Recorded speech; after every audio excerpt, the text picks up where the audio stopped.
Jos vuokralaisen oikeuksia laiminlyödään, tulee ottaa omista oikeuksistaan selvää.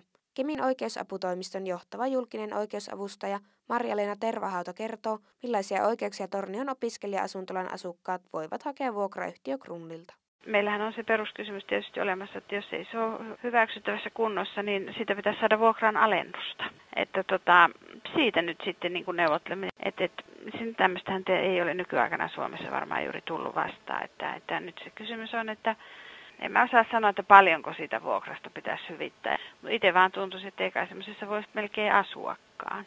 Huoneen vuokralaissa kerrotaan selkeästi, että vuokralaisella on oikeus saada vapautus vuokran maksamisesta tai vuokra kohtuullisesti alennetuksi siltä ajalta, jolta huoneistoa ei ole voitu käyttää tai jolta huoneisto ei ollut vaadittavassa tai sovitussa kunnossa.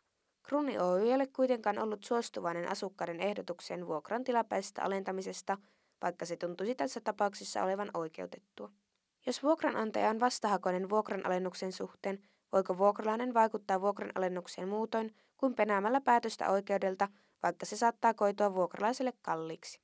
Sitten tietysti joskus voi, näin puhun yleisellä tasolla, että voi jättää vuokraa, katsoa itse, että se on kohtuutonta, maksaa täyttä vuokraa, että sitten jättää vaikka jonkun osan maksamatta, niin sitten on sen vuokranantajan lähdettävä sitä vaatimaan oikeusteitse.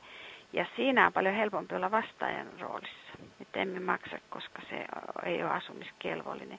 Mutta kyllä se täytyy siltä terveystarkastajan kautta tulla se, että minkä asteinen haitta tässä myös osaltaan on.